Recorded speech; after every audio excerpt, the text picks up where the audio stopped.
All right. Live on a Wednesday night. What's up, everybody?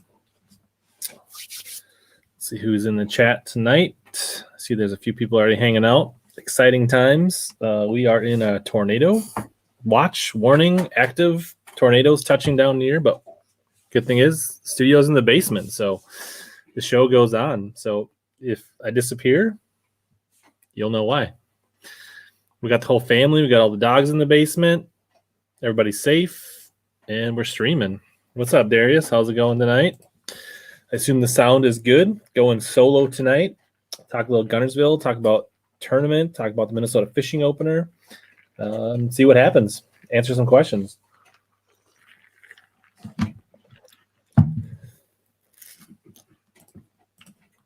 How is the sound and video?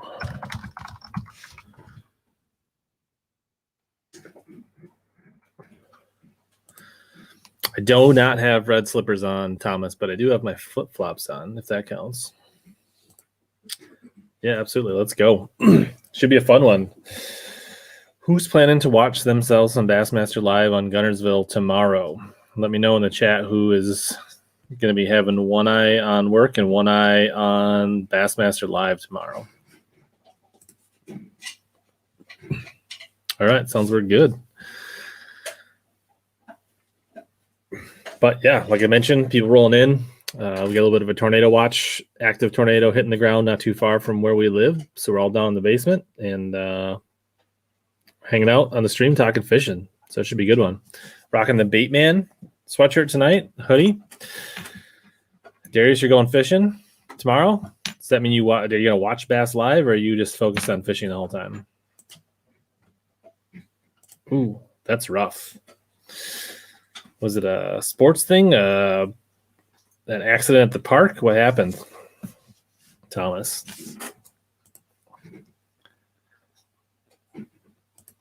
Yeah, we're definitely safe. We're all down in the basement. The studio is in the basement. What's up, Simon? Good to see you. Reminder to get your Guntersville picks in. You still got tonight. The tournament starts tomorrow. If you haven't got your Drain the Lake and Fancy Fishing picks in, now is the time. You got a few hours left before you go to bed, or get up super early in the morning and do it. Lots of things to watch in this Guntersville tournament. It's the end of the Southern Swing. Was it our 7th tournament for Fancy Fishing? Then we got the Classic, and then kind of a break, and then the Northern Swing. And an Angler of the Year on the line. And it looks like Seth Feider is a really good position. And I think he's got a really good shot. He's done really well at Guntersville in the past. He's obviously done great at Champlain and pretty decent at the St. Lawrence River. There you go, syncing up the Bluetooth. I like it. Good plan, Michael. Traveling to West Texas. Nice.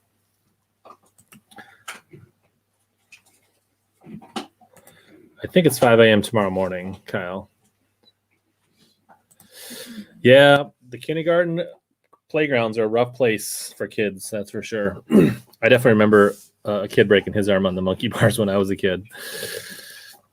Lake St. Clair all next week. That should be bonkers, Darius. Hopefully you get a lot of sweet pictures, and that should be awesome. There you go, Sycamore. That's why you're here, because I'm reminding you. You can open another window right next to this one, make your picks. You'll be all good.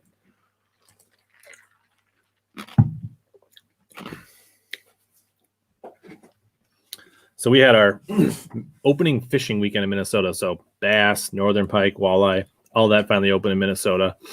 Catch and release for bass mostly up in a certain part of the state. Bass is not catch and release. And we had our first tournament of the year on Monday. They actually had the tournament moved to Monday because we couldn't get a permit from the DNR. They didn't want to have our bass tournament on top of all the boats for walleye opener on Lake Vermilion. So we had a Monday tournament, which was pretty cool. The lake was super chill. Nobody was on their docks. Hardly anybody was out fishing except for the 20-some tournament boats. That's right, Tom. I think I saw on Facebook it was your birthday. Happy birthday, Tom. I agree, and we'll talk about that a little more. I definitely think Fighter is in a really good position based on his previous history in all three of these bodies of water. So we'll talk about that tournament. Had the first or second tournament of the year, first tournament in Minnesota. The other one was on the Mississippi River.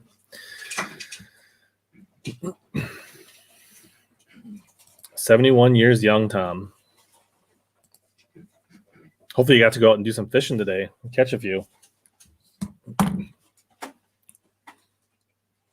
What should we talk about first? Should we talk about Guntersville or my tournament? What do you guys think in the chat? Where do we want to start tonight?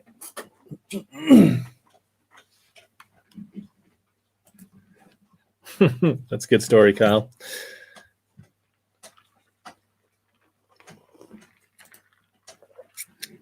New shock blade. All right, sure. I haven't thrown the one that I bought yet. I still got it in the box. Sycamore votes for my tournament. Excuse me. Let's hear a couple more votes in the chat. Tournament or Guntersville?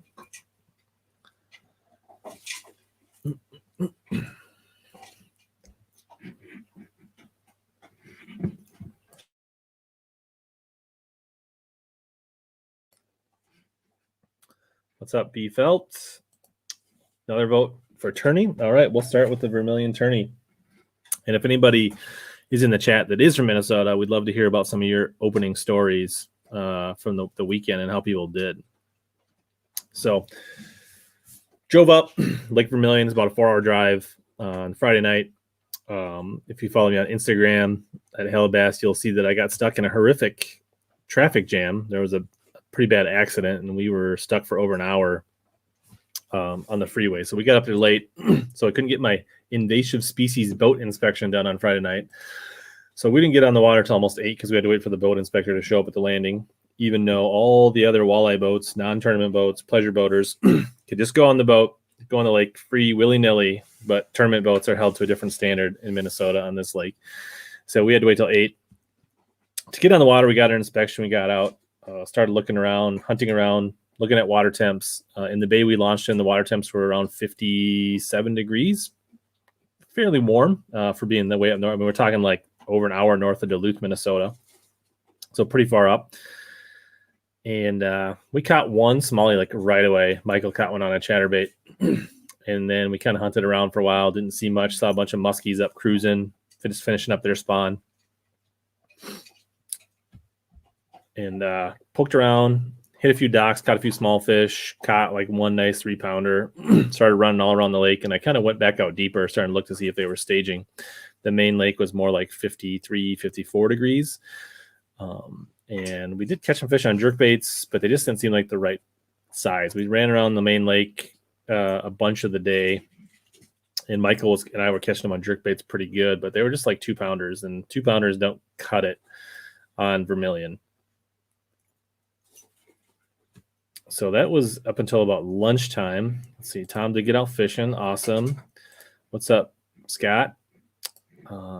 Kelly says, slow for eyes, bass spine near Park Rapids, lots of beds. Yeah, it was happening pretty quick this weekend in Minnesota. It's really weird when you think about bass are still spawning on Guntersville, at least the very tail end of it, and bass are coming up hard in Minnesota. So it's really kind of a weird deal. Our spawn happens so fast and so quick. And, you know, they've literally been spawning for 3 months already at Guntersville, and they're still not finished. And you'll be pretty hard pressed to find a bed fish in Minnesota in about another month. And in the cities, most of them will be done in probably 2 weeks. So after that, we went into a smaller bay, hunted around, a little warmer, went to Everett's Bay where the casino is, if anybody's ever been to Vermilion. And we started pecking around, pulled on a couple smallies on the mouth. And then we kind of went real shallow looking for largemouth, and I busted some really nice fish on this swim jig right here, actually. We'll talk more about this swim jig, but this is the Super K 1/4 ounce in Mission, which I don't know if you can see that or not. Still tied on, a little bit chewed on, but it's got some like black, blue, brown, purple. It's got a lot going on. It's a really good looking color swim jig. And my dog's down at my feet. But caught some really nice fat pre-spawn largemouth, just like 17 inches long, about as big around as they were and tall. They probably weighed 3.5, 3.75 pounds, even though they're only like 17 inches long. Super shallow, like old dead reeds right up against the bank. The water was warming up pretty fast, and it was getting close to 60 degrees in there that day on Saturday afternoon. Didn't get a lot of bites, but they were good ones. Caught a ton of pike. And then we ran back to near the ramp, checked a few docks, caught some northerns. Wasn't really much happening. Overall, it was a mildly successful day one on the water. Caught a lot of smallmouth and a few quality largemouth. Let's see. Yeah, ottertail is amazing fishing. I'm sure it was off the hook there. So day two, we practiced a little differently. We could only be on the water until 5:30. We got an earlier start. Checked some kind of big bay areas with some big boulders in the morning to see if they'd be staging on those. And didn't really see much. And then we kind of worked our way up into a smaller bay, found a little pot of fish on jerk baits and coming up in a little area. And it was good to, that was a good quantity of fish, but they really weren't that quality. Darius said they're looking for all invasive species. They're looking for milfoil. They're looking for any kind of water in your bilge, any wetness in your boat, in your live wells, any grass, any mussels, any zebra mussels, things like that. They kind of look it over pretty close.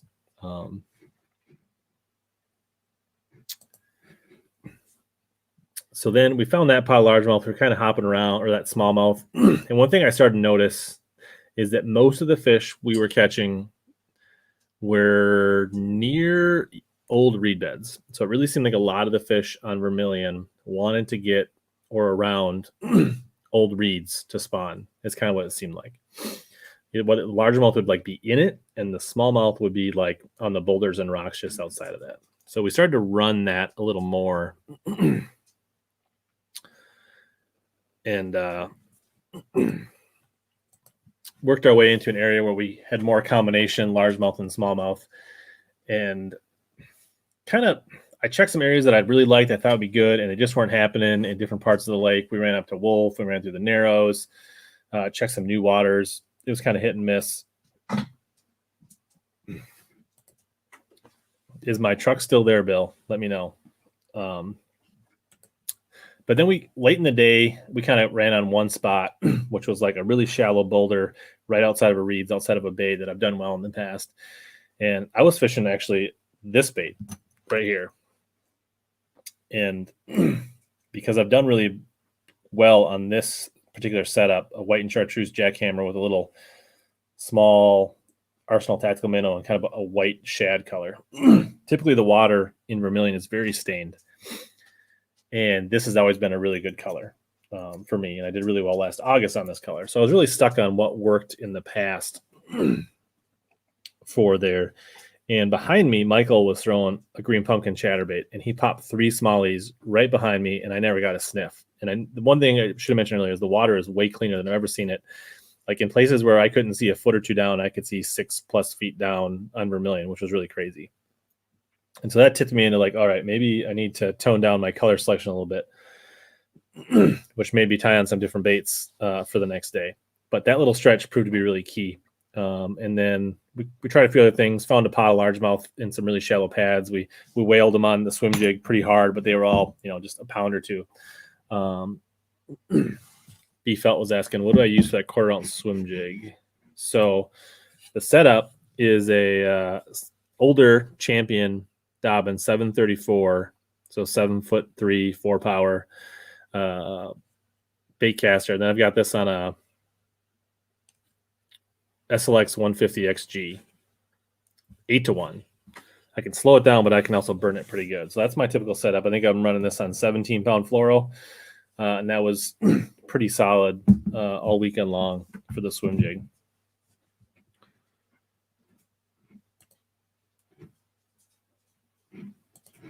We'll get to that, Michael. In practice, we did not see any smallmouth spawning. And then Michael was catching them pretty good in practice on a jerkbait, which I don't love to throw. And I was throwing a lot of like that really bright white jerkbait in practice. So like,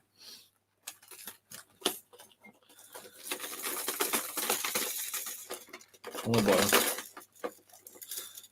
Let's see. All right, like, oop, jerkbait down. All right. So this is traditionally like that French pearl megabass color or something really close to a bone or pearl has always been a really productive jerkbait color in the past for me on Vermilion. And I threw this a lot in practice and only caught a few fish. And Michael was throwing something a little different and actually doing a lot better.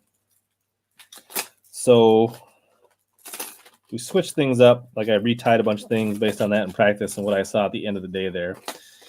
And Michael lost his jerkbait and we ended up going with this one.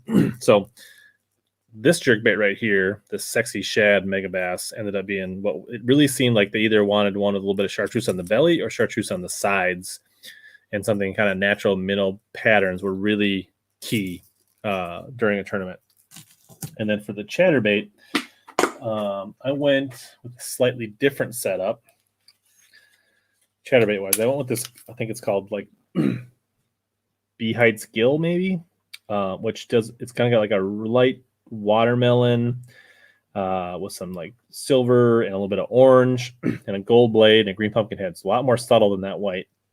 And I paired that with this kind of smoky gold swim on, which is a little bit translucent. You kind of see through it. So still pretty visible, but a lot less startling in the water. And I think a little bit harder for them to really see when there was a little bit of wind in the water. And that made all the difference in the tournament. Those color adjustments really made a big deal. So we hit the stretch of docks close to the ramp. I caught like 1 2-pound smallie. A couple other people started on it. We got out of there, ran in that next pocket. Michael quickly filled our limit. You'll see all this on the video, hopefully by Monday, on a jerkbait. I caught a couple shorts on a jerkbait, and I was trying some other things. And we filled out pretty quick, limit-wise, maybe like 10, 11 pounds. And then we moved up to this primary area, which is probably like a, 10, 15-minute run. And we got on that key stretch where Michael caught those 3. And I pulled out that chatterbait. And I had basically hardly had any fish in the box at that point because Michael had been doing damage on the jerkbait. And on the first pass, I caught, I forget the exact order, but I think one almost 3 pounds and one over 3 pounds. Called out 2 fish right away. We hung around there a little longer, made a few more passes, didn't really get them. And then we just started hopping around the islands there, fishing the shallow boulder points that were adjacent to little reed corners. And we were just calling fish. We get a little deeper section. Michael would get them on the chatterbait, get them a little shallower. I'd catch them on the chatterbait. And we just worked through those areas, rotated them, and culled up to, almost 16 pounds. We hit a section of docks. I pulled out like a 2-pounder on a tube. Michael throws back up next to the lift, catches like a 3.5 pounder on the jerkbait, get a nice cull there. And then we kind of rerun those spots. Then I get one more big one at the end of the day on that shallow boulder spot on the chatterbait. We're up like close to, 16.5 pounds. Try a few more docks in that area. It's not really going down. So then we're like, we're going to save the last couple hours, go largemouth fishing. So we roll in there and I'm swimming a black and blue, this mission jig and a few other things. And I start catching smallies and pike, but couldn't catch the largemouth. They were nice smallies. They were like 2.7, 2.8s, but I think our small fish at that time was like a 2.9, just under 3 pounds. And hopping around. We tried the pads. They were full of pike. And then we were like, okay, one little last reed spot on the way out of that bay. And as I'm cruising around it, throwing a swim jig, I see a smallie scoot off a bed. That's the first time all weekend on Monday afternoon at like 1:30 that we see a smallmouth on a bed. And so I kind of slow down, see if he's going to come back or not. And then Michael starts bombing his swim jig, which looked just like this, over that reed bed. And I was like, well, cast over those reeds because there's probably more smallies in there. And it starts raining, gets a little cloudy, so we can't really see well. I was like, you might be able to catch them blind fishing if you slow roll that swim jig through there. And then no more get those words out of my mouth. And he hooks one up. We're not sure what it is. Might be a pike, might be a largemouth, might be a smallmouth. Get at the boat. It's like a 2.8 smallie. All right, sweet. I'm still kind of like putzing around, seeing if that fish will come back. He makes a couple more casts. One rolls on it, doesn't eat it. I was like, oh, these are, there's probably more smallies in there. He casts back in there, rolls, whoosh, sucks it down, hooks up. It's like a 3.3 smallie. Calls out, gets us about a half-pound call, pushes us up to like high 16 pounds. We hang around there a little longer to see if we can hunt and peck in that reed bed. We don't really have enough time to go look. We spend the last 30, 40 minutes closer to the ramp looking for largemouth. It doesn't really happen. Catch some pike, see a big muskie, get back to the landing. We're like, I don't know, we got 16 and change. We're thinking based on past tournament results, I'm like, I'm just hoping we got the last check. And 2 years ago and 3 years ago, it took like 20, 21, 22 pounds to win this tournament. So I'm like, just hoping we got a check. So we weigh in. 17 pounds was leading it when we weighed in. But we thought there was like multiple 17-pound bags. We thought it was like high 17s and wasn't sure. We weighed in 16.8. There's been tons of like 15 to 16-pound bags being weighed in. Like everybody had like, most of the teams had like more than 14, between 14 and 16 pounds. So like I go dump the fish, bring them out to like 10 feet. Like you have to run out of the bay, drop them out. That's part of the permit. And then we load the boat and we're like getting stuff ready and we kind of missed the awards ceremony. So let's answer a few questions before I finish up here. So yeah, Michael, they were just starting to spawn, maybe in other parts of lakes, but in this bay was pretty shallow. So I feel like we were seeing the very start of it in the one bay that we were in.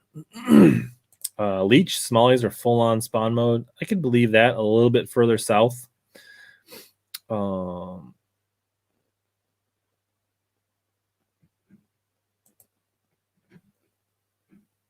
I think the fishing was a little tough because of the clear water. I don't think they're used to that clear water there. I think that's new for them. Like it's honestly, I talked to people that have fished like for a long time and it doesn't usually get that clear.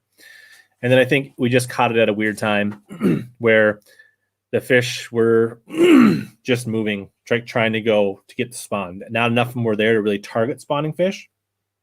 And a lot of the pre-spawn fish were like moving. So I think that's what made it a little bit tough. And for whatever reason, there was only like 6 largemouth weighed in. And a lot of times the big fish in that tournament are largemouth. And the largemouth we didn't catch. We in both practice days, our best fish both days by far, quantity and size were largemouth. And we never got a largemouth bite all day in the tournament. So something was just off, like the pressure change, or they was warming up and they were going and like nobody hardly caught largemouth. Fishing pressure, I don't think was an issue because it was walleye opener and nobody was fishing smallies. They were out fishing much deeper. And there just wasn't that many people fishing bass up there for being a big lake. I have never slow rolled a jerkbait, and I don't really like throwing a jerkbait, but I imagine it would be good.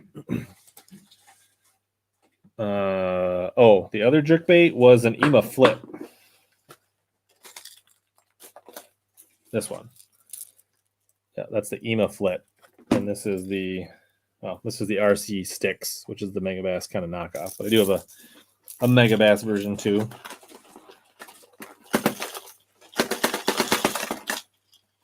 Which is stuck to another EMA one.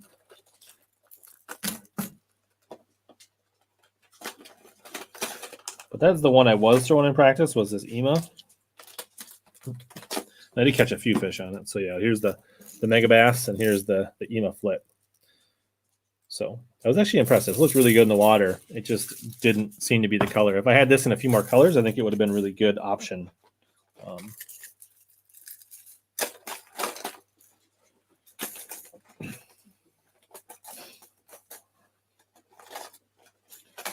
Jerkbaits aren't fitting where they're supposed to. I have not fished the 110 Junior yet. I've heard good things. I think it really depends on where you're at and how deep the water is and how clear it is, Bill.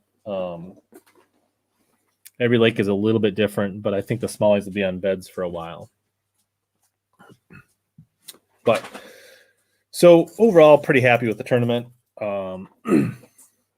So we get to the weigh-in and like everybody's just hanging around talking about the next tournament and this and that. And one of the main guys just like, oh, here you go. He like hands me a check and I look at it and I was like, look at the notes and it said second place. I was like, is this for real? Like, yeah, we took second place and first place was 17-1, I want to say. Actually, let me pull up the standings quick. I'll share them on the screen. You can just see how tight, like rather than me explain it to you, we'll just share the screen quick so you know how tight.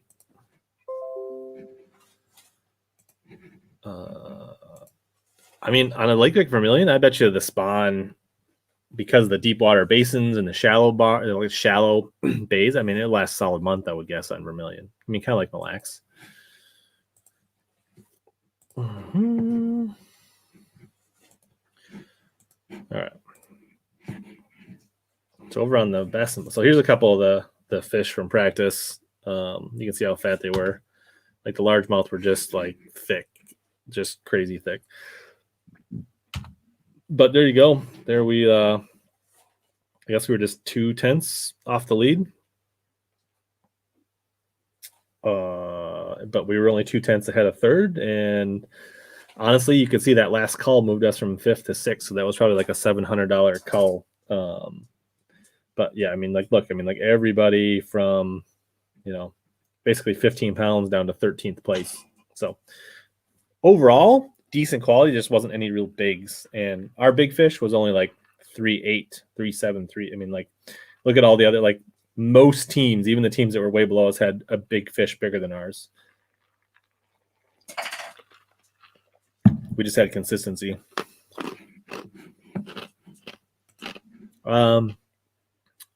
Favorite dock rod for skipping a jig is a 705 casting rod.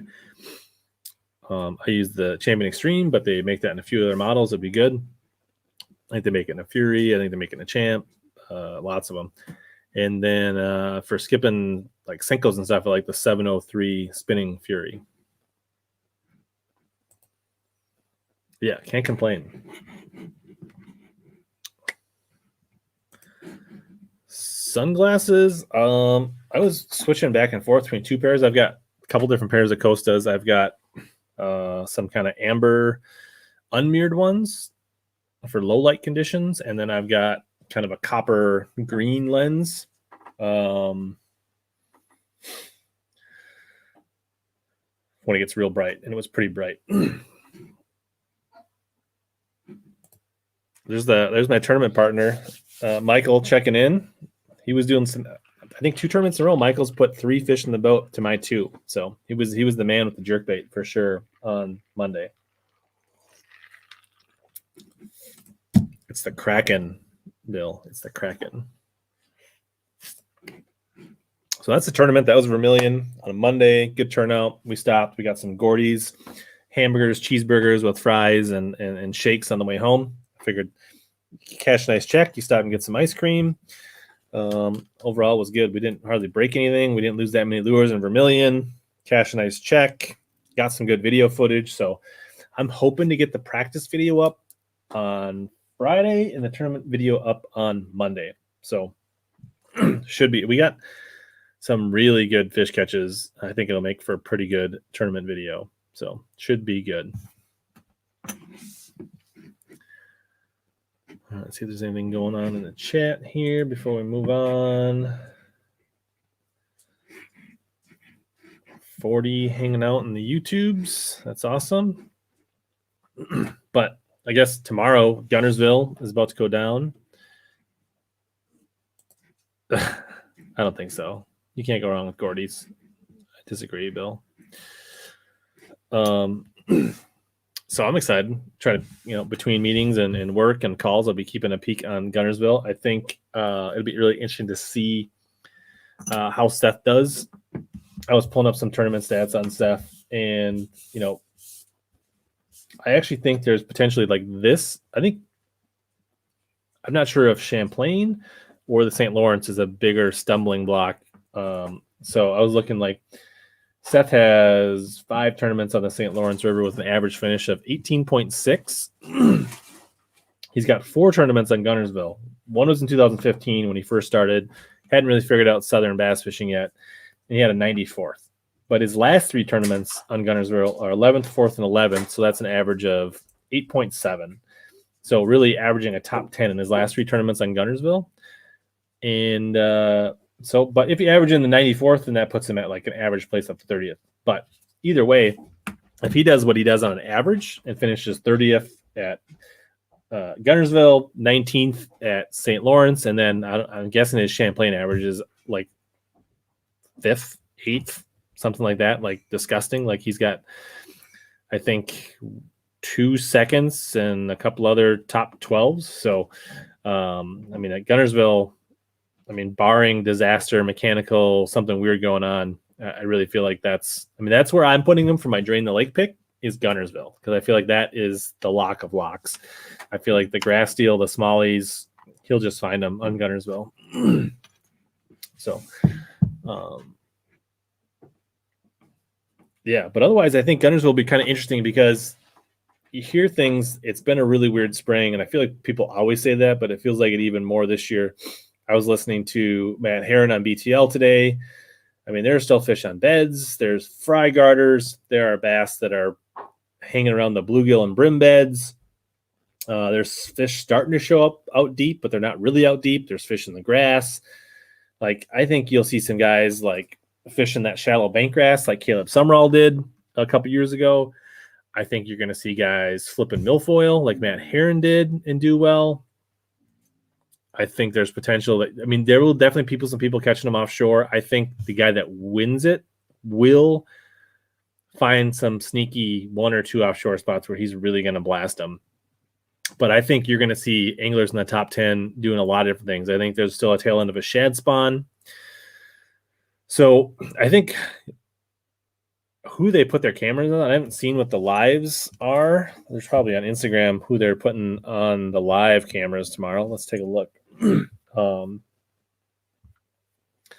But that should be super interesting to see who they pick and how they do, because I think it really could be a crapshoot tomorrow for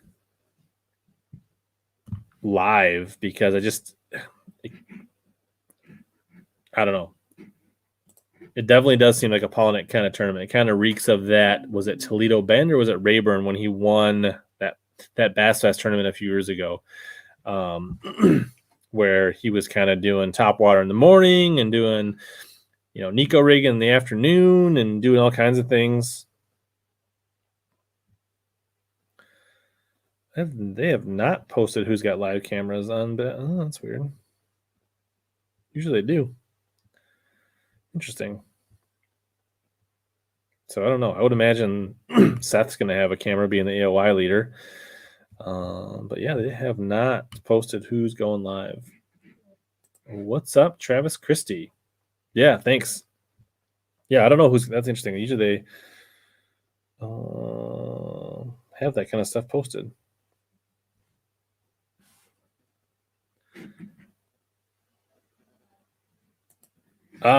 We did check it in practice, Eric. It looked really good in where it's positioned in Daisy. I really thought it had potential. We jerk baited it. We threw a Kitech, dragged a tube a little bit. I didn't see any fish in my graph. We didn't get any bites. We probably spent a half an hour there. I don't know, but it didn't really fit the pattern of how and where we caught them the rest of the time. So I guess maybe I'm not totally surprised, but now seeing that, I can see why it was such a good. It had so many different kinds of rock, like the flat rock and the small rock and the big rock. There was so much going on. I could see why that was so productive. But we did not catch anything in there. Yeah, I think it's going to shake things up. I think there's going to be guys that are struggle to get a limit, and I think there's going to be guys that, catch 18 to 20 pounds. I think the winning weight's going to be right around 80 pounds. maybe high 70s, low 80s. I don't think this is going to be anywhere near a 100-pound tournament. I think there was like a team tournament out there like a week or two ago. It only took 17 pounds to win. So I don't think it's going to be a massive weight tournament. I'm sure there'll be a few giants caught. But overall, I think you'll just see them catching them a lot of different ways, like shad spawns, brim bedders, a few straggling spawners, shallow vegetation, wood.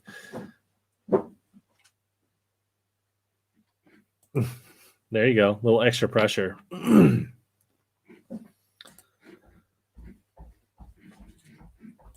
That's a good question. Recommendation for inflatable life jackets. I have not traditionally worn inflatable life jackets. When I was fishing the Wilson Dam last November, I definitely felt the need to wear my life jacket all the time. And I now this winter bought one. I found a decent deal on one at Cabela's or Bass Pro. That's what I bought. So I don't know. I haven't had a lot of actual experience with them, so maybe somebody else in the chat can let you know what they like. I know there's some that cost like $200-$300, but I bought one that was like $80-$90. There you go. I mean, I definitely think Hank Cherry could do very well. We saw that he did well in the Classic 2 years ago. The other jerkbait guy, what's his name? He's in Bucket E. He's from Alabama. Kelly J did really well throwing a jerkbait in June. So I wouldn't be surprised to see Hank Cherry do okay in this tournament. But I think there was this like between Buddy Gross, Seth Fighter, and Brock Mosley. Those are the ones that really like stuck out to me in Group A.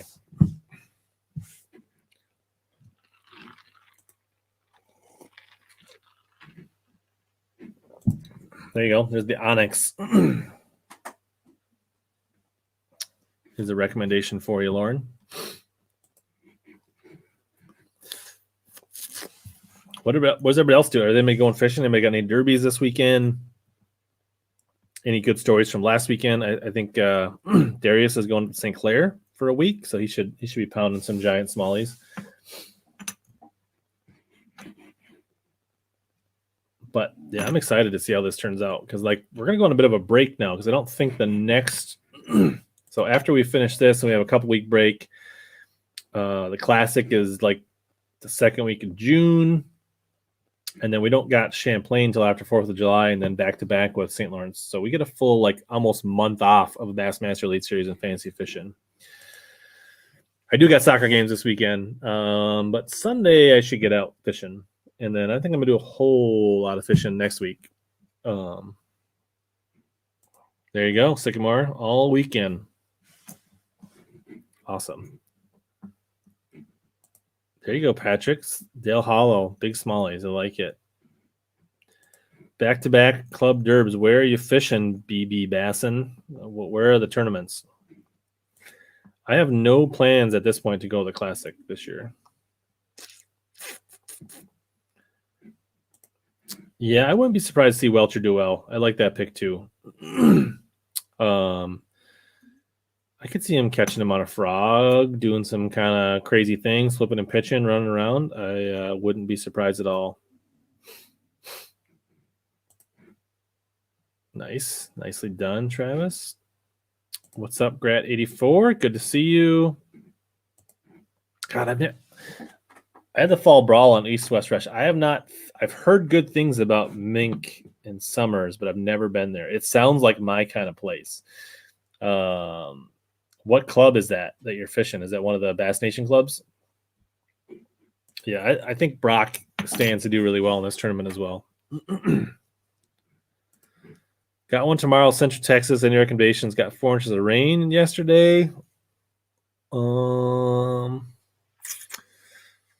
you're going to probably be mostly post-spawn, right? It really kind of depends on the lake. Do they get shallow? Is there grass? I need a little more information on the lake. I'm thinking like a big spinnerbait or a chatterbait, cover some water.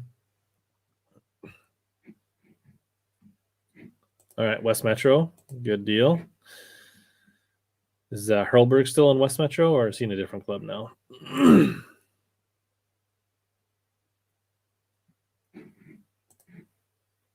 Ooh, Toledo. That sounds like a good time.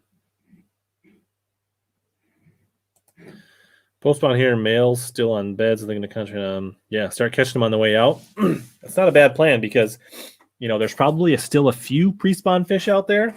So if you're fishing those transition areas, you can either catch them leaving or the last few coming in. So that's good. Yeah, I don't know. I'll be all over the Johnsons come St. Lawrence for sure. Changing your picks is never a good thing, Derek. I'll do my video, I do my article for Bassmaster.com, and then unless something really freaky happens or somebody drops out or I hear something really, I don't usually change. Yeah, Minnewaska, that's a good one. That lake is full of fish. That should be a fun tournament for sure. Could be a breakout tournament for Robertson. I mean, he is a Tennessee River guy. I don't know how much experience he has on Guntersville, but he's actually been a lot quieter this season than I thought. So if he's going to make some noise, it's probably this week. I don't know if he's ever been up north of the Mason-Dixon.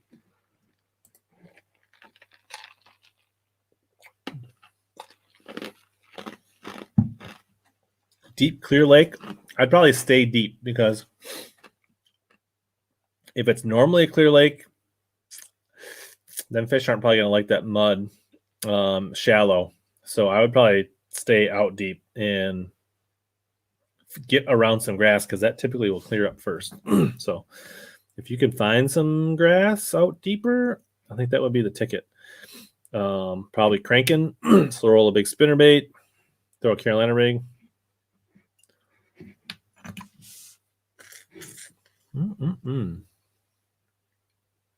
What else is going on? I don't know. What else do I want to talk about tonight? We talked about Vermilion. We talked about Guntersville. I mean, I think it's just really interesting to see. I guess while I have you guys, before we forget, let's thank Arsenal Fishing, right, for supporting the stream. Don't forget about those guys. We'll pop the code up down in the bottom in case you forget. The quality of the channel and everything that goes on wouldn't be as good as it was if it wasn't for Arsenal. So if you guys like supporting the channel, check out Arsenal Fish and see what they got. They got some pretty good swag. Hats you can turn into visors or you can leave them as hats.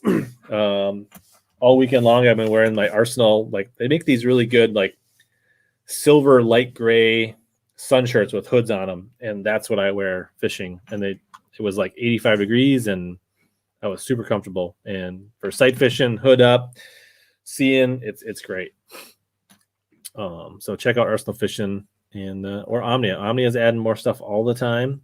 Omnia just announced tonight with Crestliner, John Cox, that they're doing a boat giveaway, or they're helping sponsor the boat giveaway of a Crestliner MX-19 with a 200-pound or 200 horsepower Mercury. So if you go to Omnia Fishing, there's a link to enter. Maybe I'll just find it and post it.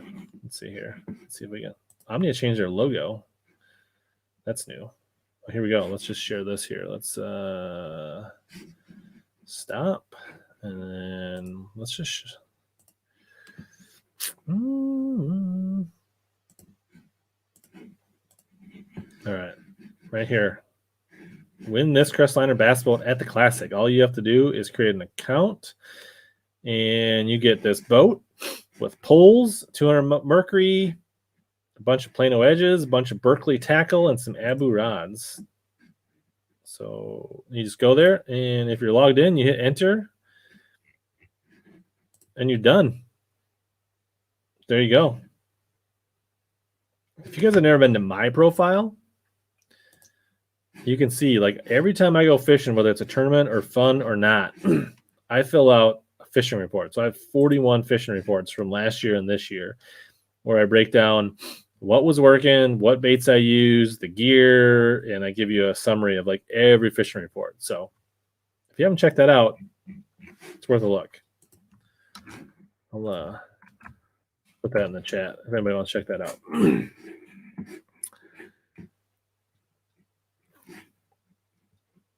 Yeah, that's a sweet giveaway for sure.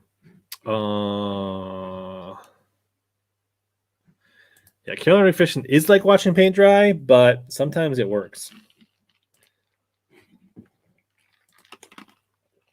Frog setup. Yes and no. I have 2 frog setups. For what I call tactical frogging, which would be popping frog or a walking frog, when I'm skipping around docks, when I'm throwing it up in bushes, when I'm fishing clumps of bank grass where I'm making like, maybe 15 to 25 yard casts, pitch, skips, I use a 735 casting rod. I've used the Champion in the past. I've used the Sierra. And that's what I use. I feel like I'm really accurate. I have plenty of power to get them out.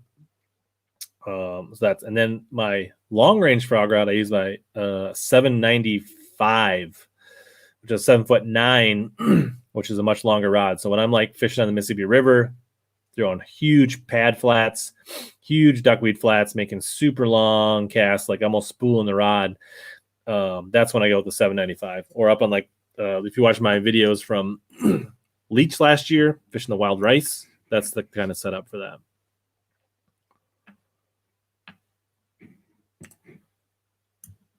That's a good question. I was thinking about that. Like maybe sell that boat, sell the cat, and double down and upgrade probably. You make playing sound like a job. I do? Do you ever find deals on jackhammers? Bought 10 last year, around $12, but I can't find deals like this year. What you can do, Joe, is you can go to Omnia and use my code and get 15% off. HellaBass Spring 15, Joe, to get 15% off on jackhammers. So $16. That gets you down around 13-ish. So there you go. Plus, then if you're an Omnia member, you get 10% points and rebate. You're right down where you want to be in that $12. That'd be my recommendation. Oh, maybe. What were we talking about? I forget.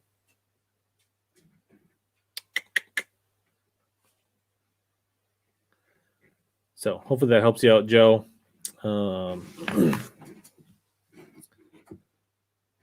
Fishing scenario questions. All right. Is this like the Bass U battle, but I'm the only one playing? Spring temps right at 60. Largemouth lake. Few fish in beds, but tons of cruisers. How do you like to target them? It probably depends on the conditions. Excuse me. If it's a cloudy day with a little bit of chop, probably going to throw a swim jig or a chatterbait quite a bit.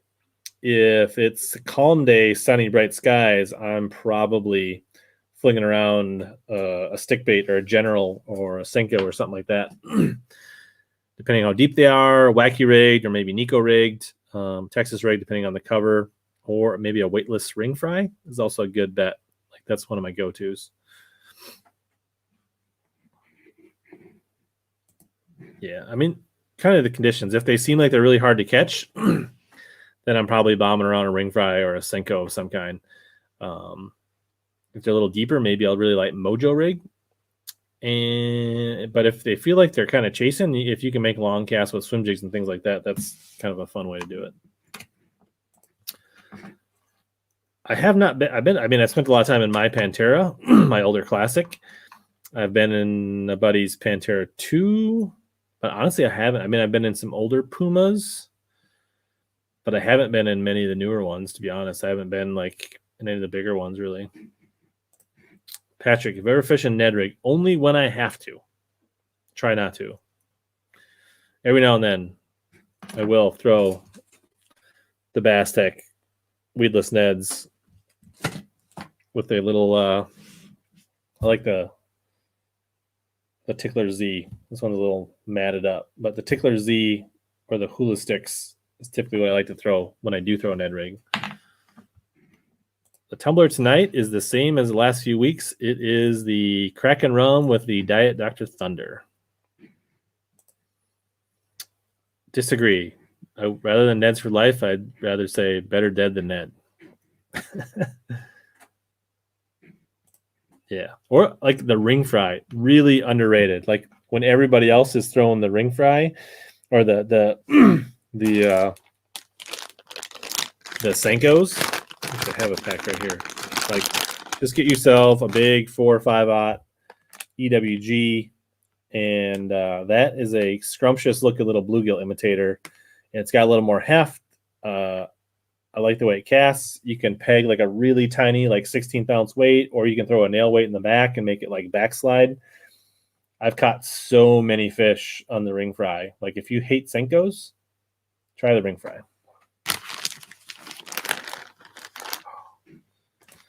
You are winning life, Michael.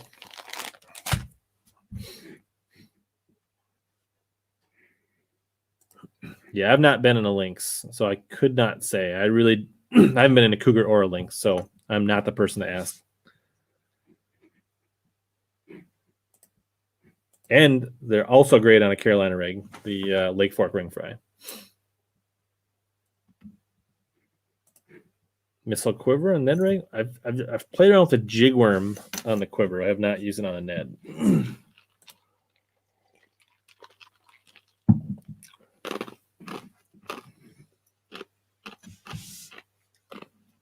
But I don't know. Any other questions? Free for all. What's going on? So the kids and the wife are taking a trip to Florida next week without me. I'm staying home with the dogs. So during the day, I'm gonna get some work done, mow the lawn, and I think just about every night I'll be taking one of the dogs to the lake and doing some fishing. So I'm actually thinking about entering one of those online tournaments next week. And since I might be able to get out and fish like 5 or 6 times, maybe I'll actually enter a online tournament. So that might be something fun to do, like that half a spot app or something like that. So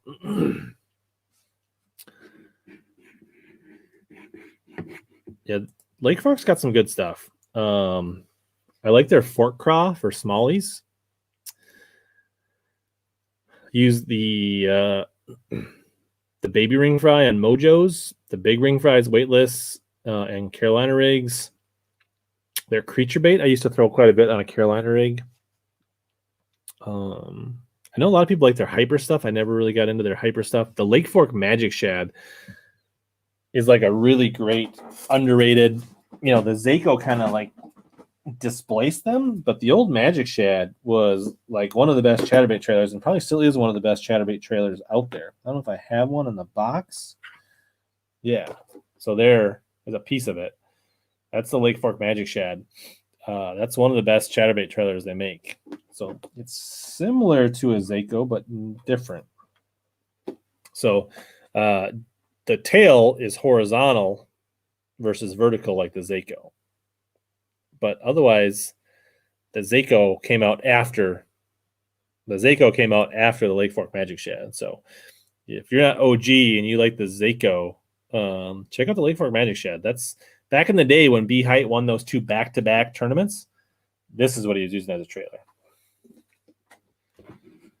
JDM cult, honestly, a while back, I was more into the JDM stuff, and lately I've gotten away from the JDM stuff.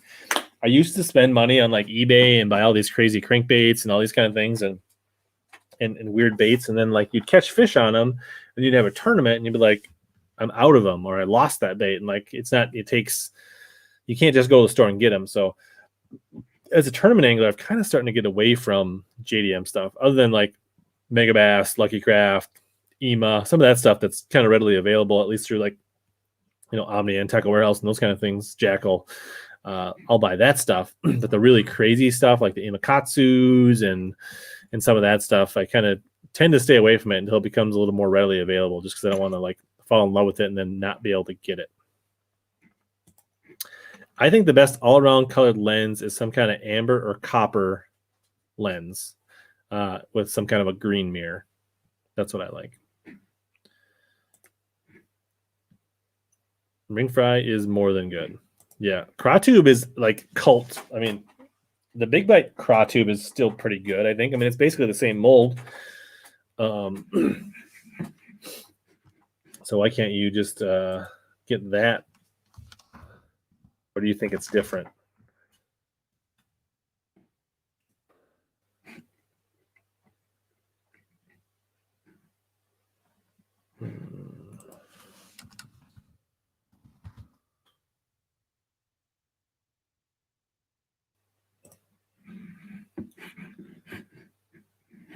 Like, you don't think this is going to work for you, Eric? This guy right here? You can buy 25 count bulk backs at Omnia. Get you some green pumpkin, get you some of this confusion color, hematoma. Got everything you need.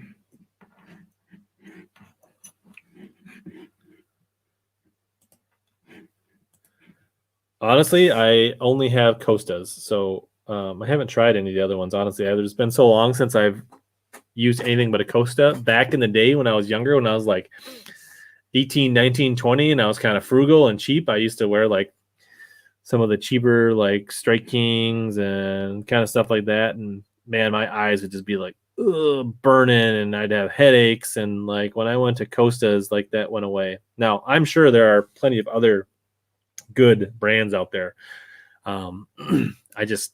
I've had several pairs of Costas that have lasted. Their warranty have actually been pretty good. I've had a couple pair repaired and sent in.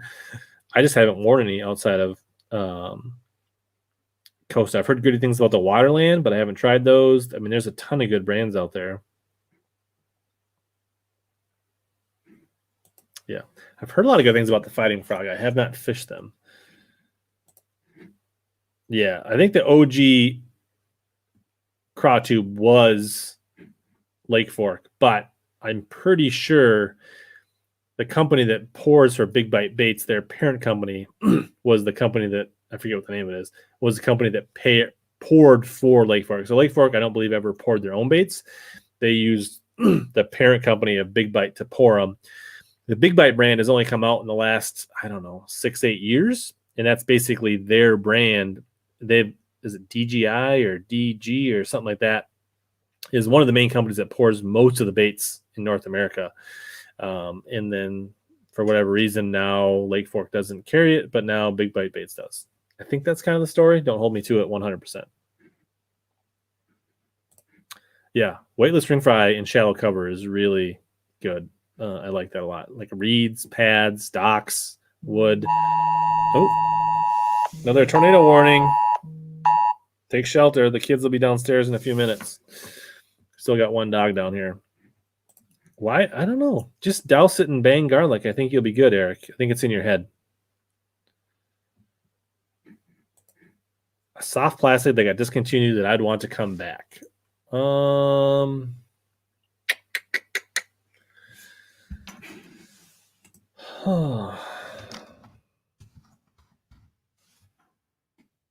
Good question. I don't get too hung up in that.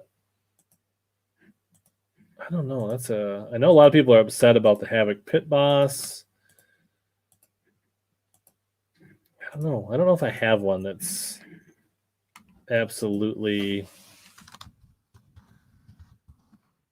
I bet you. I don't know. I'd love to hear what other people in the chat would say. I can't think of one off the top of my head that I just can't live without, or that I have like a few left that I was like, oh my gosh, like I have to have those. Crawfish color. If you wanted to order enough, I bet you they'd custom make them for you. Probably just have to order like 10,000 of them, Eric. Here comes the dog back. Riley's back. What's up, Riley? We are in the stream. Is that okay to talk to you while you're on the stream? What? No.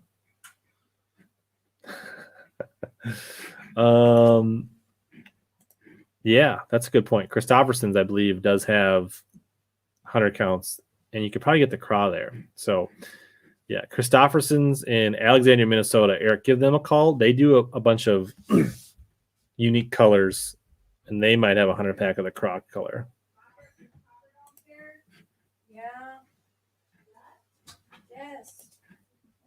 I do fish Kitex quite a bit, decent amount.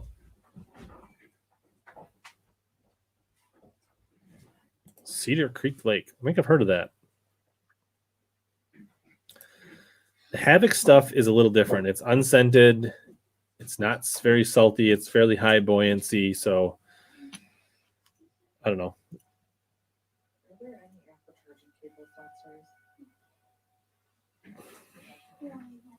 Bass tricks are coming back according to the bait man. But I have a whole bunch of them. If you need some, let me know. 6-inch hula grubs. That's not something.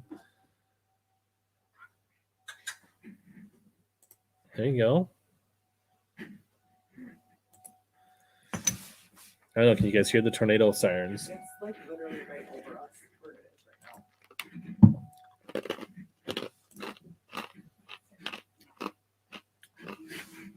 right now. Eric, according to their website, you can order the number 10 crawdad color in 8, 25, and 100 counts from Big Bite Baits. So, there you go.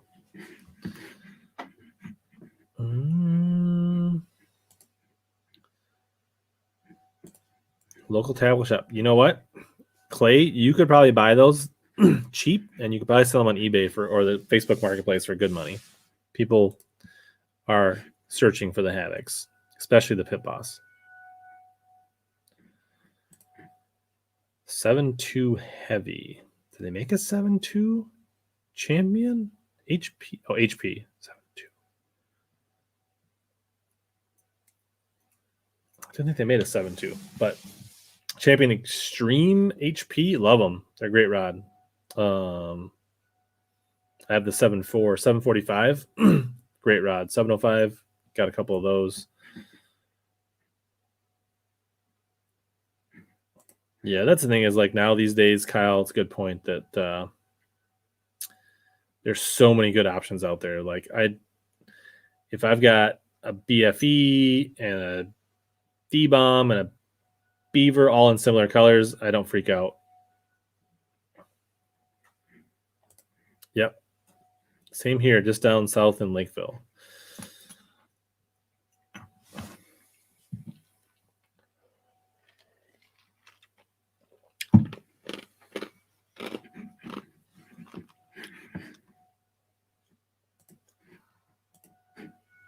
All right. So I don't know. Any more questions? Otherwise, I think we might wrap things up. Keep it short and sweet tonight. Kind of a little bit of Guntersville preview. We talked about tournament recap. Maybe I'll start editing a video tonight and get things going. Babe swim baits. Yeah. That's a good the Babe swim baits, and then like that old Bass Pro BPS swimmer, right? Like that's one that a good one. So just a quick note for you guys that don't know, Baitman is doing a stream tomorrow night, 8 o'clock with Matt Pangrack. So set your reminders. Panger and Baitman tomorrow night. I might jump on there and do a little moderation. Special shout out to Arsenal. If you guys came in late, catch the replay, YouTube, Facebook. I'll have the podcast up tomorrow sometime. Just search HellaBass in your favorite podcast app, and should be a whole lot more fishing videos coming up real soon. A lot more on the water fishing. I have no idea. That's out of my pay grade, Clay. I've never messed around with a P70. I have an EFI Merc, so I just use TCW3. I got nothing fancy, Gene. But, all right.